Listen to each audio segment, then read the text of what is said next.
विशाल है, धरणीधर सा है बलि और काल का भी काल है।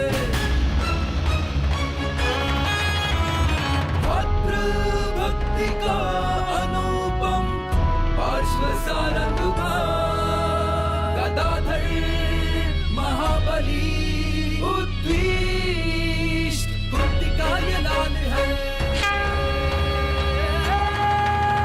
महाबली महाबली महाबली महाबली महाबली महाबली महाबली महाबली।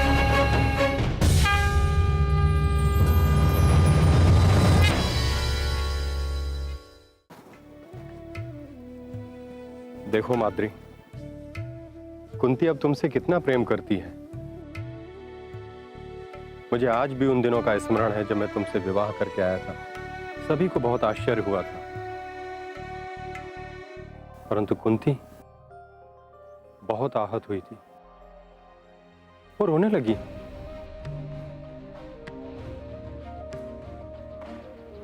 मानो मुझसे प्रश्न कर रही हो कि मेरे रहते आपने ये दूसरा विवाह क्यों किया। आपसे इस तरह सेवा करवा कर हम निश्चिंत होकर सो पाएंगे। ये वनवास मेरा है, ये तपस्या भी मेरी है, श्राप भी मुझे ही मिला है।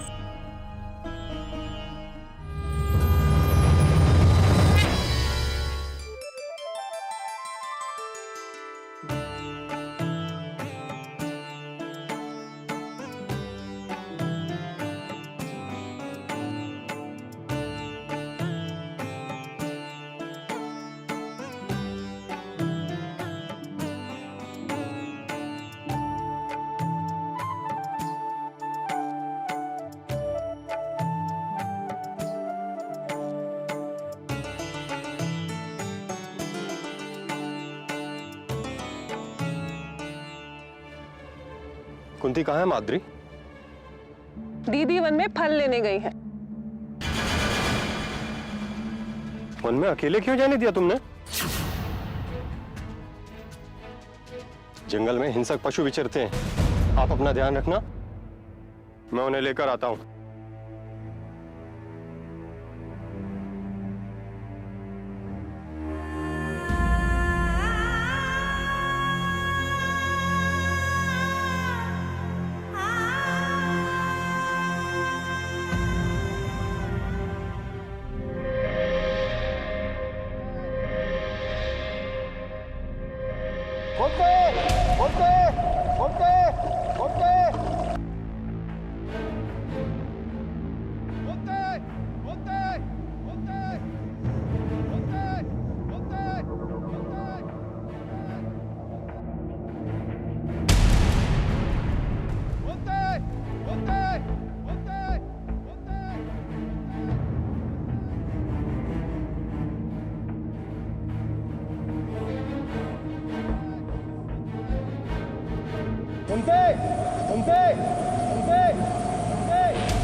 महाराज।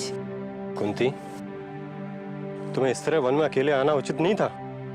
महाराज, अब हम भय से मुक्त हो गए हैं, हमें किसी भी चीज से भय नहीं लगता। परंतु असावधानी उचित नहीं है। चलो चलें। आर्यपुत्र, अब हमें पुनः पुनः वन में रहने वाले ऋषि मुनियों का स्मरण हो आता है। कितना सौम्यता भरा होता है ना इनका जीवन, ना कोई द्वेष, न राग, और ना ही इनमें अहंकार होता है। यहाँ रहकर तो किसी को भी शीघ्र ही परमात्मा की प्राप्ति हो जाए। वन में रहना इतना सुगम भी नहीं है कुंती। वन में रहने वाले तपस्वी साधारण मनुष्य नहीं होते। यहाँ रहना बहुत ही कठिन कार्य है। वन में अनेकों हिंसक पशु विचरते हैं। उनसे बचना, फिर अपने खान पान की व्यवस्था करना और फिर एक ऐसे उचित स्थान की खोज करना जिसके आसपास पानी उपलब्ध हो, ये बहुत कठिन कार्य है। तब कहीं जाकर तपस्या प्रारंभ होती है। उन पर भगवान की असीम कृपा होती है। तो महाराज, आपके कहने का अर्थ है ये जो श्राप आपको मिला है ये भगवान का आशीर्वाद है? क्या ये सब पूर्व रचित है महाराज? सही कहा आपने। ये श्राप हमें भगवान की कृपा से ही मिला है और अब यही हमें भगवान की प्राप्ति का मार्ग दिखाएगा।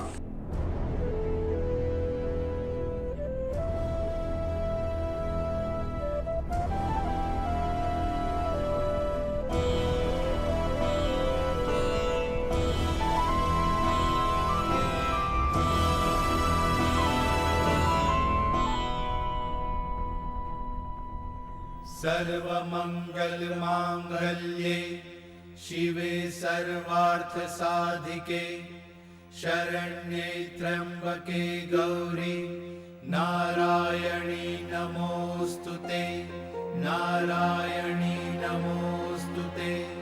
सर्वमंगल मांगल्ये शिवे सर्वार्थ साधिके शरण्ये त्र्यंबके गौरी नारायणी नमोस्तुते नारायणी नमोस्तुते। माद्री, दीदी आप आ गई?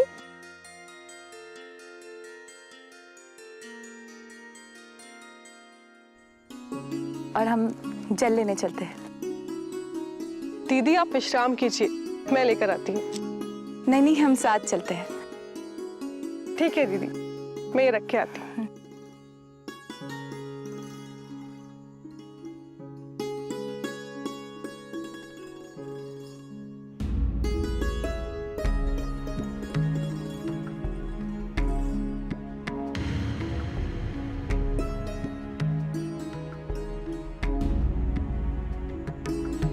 चलिए दीदी।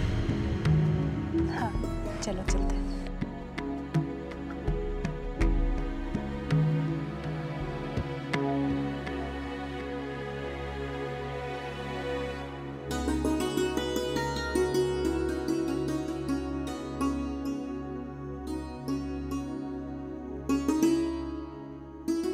दीदी मैं एक सवाल पूछना चाहती हूँ। पूछो। दीदी महाराज पांडु को ऋषि किंदम ने श्राप क्यों दिया, जबकि वो तो बहुत दयालु ऋषि थे? आओ बैठो, हम बताते हैं।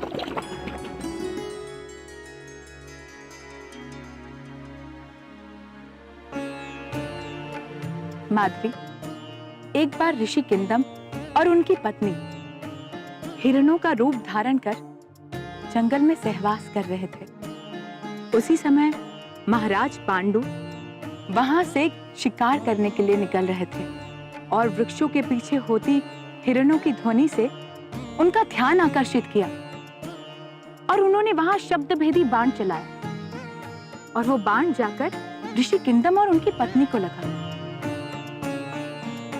बाण लगते ही उन्होंने मनुष्य शरीर धारण कर लिया और ये देखकर महाराज पांडु उनके निकट गए।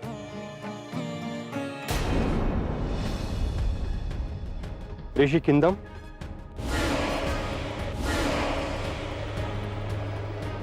हमें ज्ञात नहीं था कि सामने कौन और किस अवस्था में है।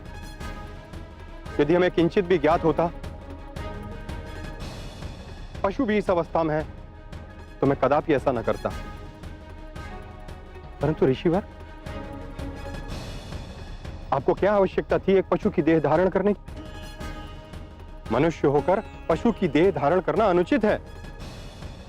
देवता भी जिस देह को पाने के लिए लालायित रहते हैं, आप वो देह छोड़कर एक पशु की देह में सहवास कर रहे थे। यह अनुचित है। यह दुर्घटना अनभिज्ञता में हुई है अतः इसमें हमारा कोई दोष नहीं है। दृष्टता करने पर भी तू कैसे बोल रहा है अभिमानी राजा? तू क्षमा याचना तो क्या करेगा? तू हमें उपदेश दे रहा है? तू यहां से चला जा राजा, तू यहां से चला जा। इससे पहले कि मेरे मुख से कुछ अनुचित शब्द निकल जाए, तू यहां से चला जा राजा, तू यहां से चला जा। क्षमा याचना हम क्यों करें ऋषिवर? हमने अपने कर्तव्य का पालन किया है। शिकार करना एक राजा का कर्तव्य है, इसलिए हमें कोई पश्चाताप नहीं है। ये सब दुर्घटनावश हुआ है, हमने जानबूझकर ऐसा नहीं किया। हो सकता है ये ईश्वर का लिखा हो, आपने धर्म विरुद्ध आचरण किया है, अतः आपको ये दंड मिला है। अब होनी को कौन डाल सकता है ऋषिवर? धूर्त राजा, अपने किए हुए पश्चाताप तो क्या करेगा तू? तू मुझे धर्म सिखा रहा है? आज से यदि तू अपनी पत्नी के साथ सहवास करेगा तो तू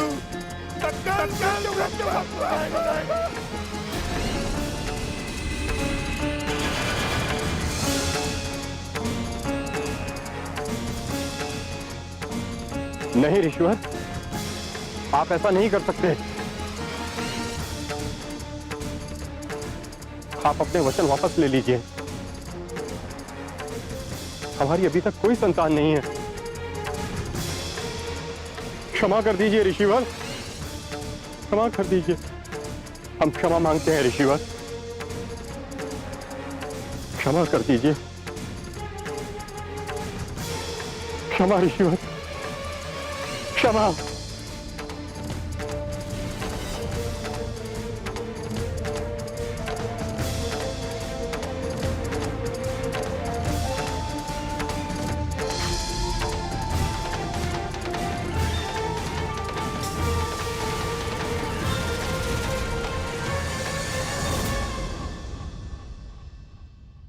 यानी कि महाराज की बुद्धि भ्रमित हो गई थी। हाँ माद्री, आप सत्य कह रही हैं। विनाश काल में मनुष्य की बुद्धि विपरीत हो जाती है, भ्रष्ट हो जाती है, और फिर उसे कुछ समझ नहीं आता। तो इसका मतलब महाराज की कोई संतान नहीं होगी? क्या उनका वंश आगे नहीं बढ़ पाएगा? माद्री, आज हम तुम्हें हमारे जीवन का एक रहस्य बताना चाहते हैं। रहस्य? हाँ, रहस्य। एक बार ऋषि दुर्वासा राजभवन पधारे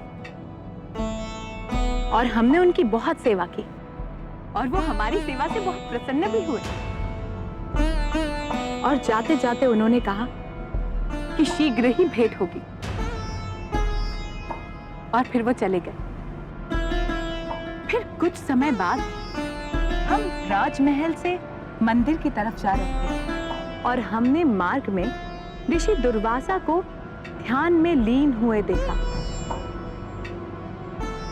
और ये देखकर हम उनके निकट गए, और हमने देखा कि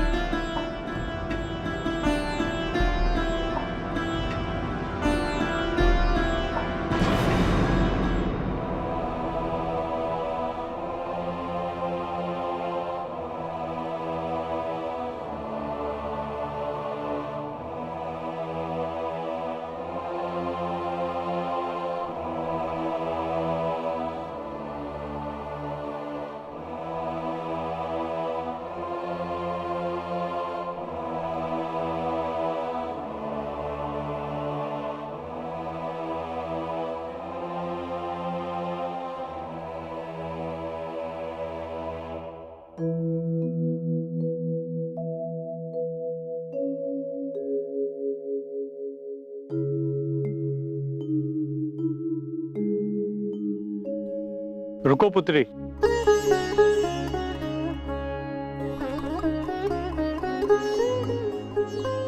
मैं तुम्हारी सेवा भाव, दयालुता और सात्विक व्यवहार से अत्यंत प्रसन्न हूं।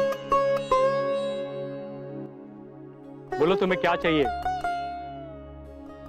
काम, अर्थ, धर्म, मोक्ष या संसार का कोई भी सुख वैभव, जो भी मांगोगी क्षण भर में प्रदान करूंगा। बोलो कुंती। गुरुदेव, आपकी असीम कृपा है हम पर और यही हमारा सौभाग्य है। ईश्वर का दिया हुआ सब कुछ तो है हमारे पास। हमें किसी भी प्रकार के सांसारिक सुख वैभव की कोई अभिलाषा नहीं है गुरुवर। नहीं कुंती, आज तुम्हें वर मांगना ही होगा। गुरुदेव, आपकी असीम कृपा है हम पर और यही हमारा सौभाग्य है। ईश्वर का दिया हुआ सब कुछ तो है हमारे पास। नहीं कुंती, आज तुम्हें वर मांगना ही होगा। यदा कदा ही हम अपने सेवक से अत्यधिक प्रसन्न होते हैं, और जब कभी प्रसन्न होता है तो अपने सेवक, शिष्य या भक्त के ऋणी स्वरूप उसे वरदान देकर हम उनसे ऋण मुक्त होना चाहते हैं। वरदान मांगो पुत्री। गुरुदेव, आपका बहुत बहुत आभार। यदि आपको ऐसा लगता है कि आपको हमने अपने सेवा भाव से ऋणी किया है, कि हमें वरदान देकर आप इस ऋण से मुक्त हो जाओगे, तो आप जो वरदान देना चाहते हैं दे दीजिए। हम तुम्हें वशीकरण मंत्र प्रदान करते हैं। इस मंत्र का उच्चारण करके तुम किसी भी देवता का आह्वान कर उनसे पुत्र प्राप्त कर सकती हो। गुरुदेव, आपका बहुत बहुत आभार। लो ये मंत्र ग्रहण करो।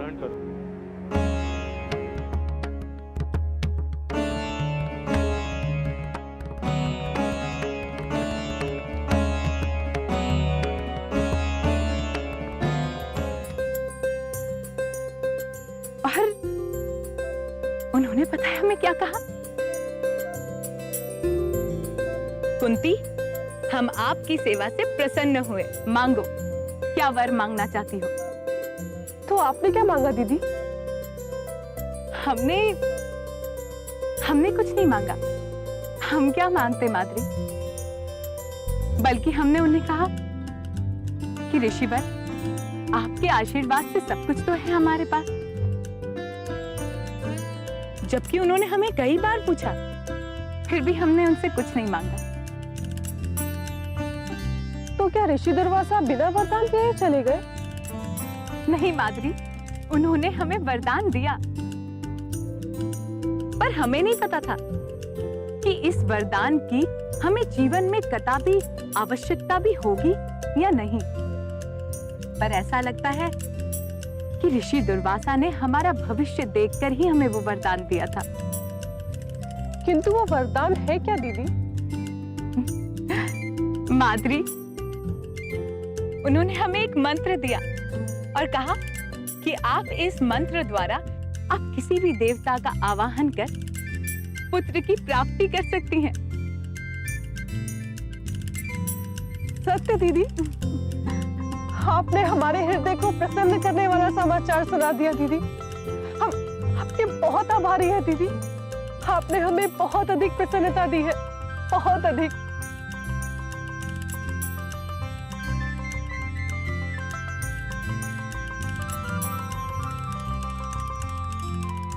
जब भी मुझे मेरा श्राप स्मरण हो आता है,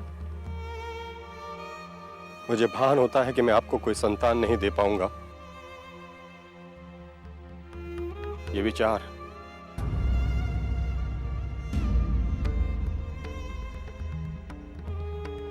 विचार मेरे मन को न तो ध्यान में लगने देते और न ही इस संसार में।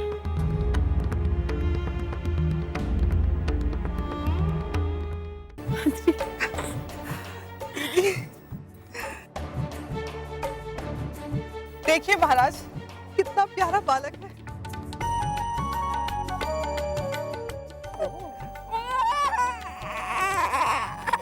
कुंती, आपने हमारा वर्षों का स्वप्न पूरा कर दिया है। हम आपके सदैव आभारी रहेंगे।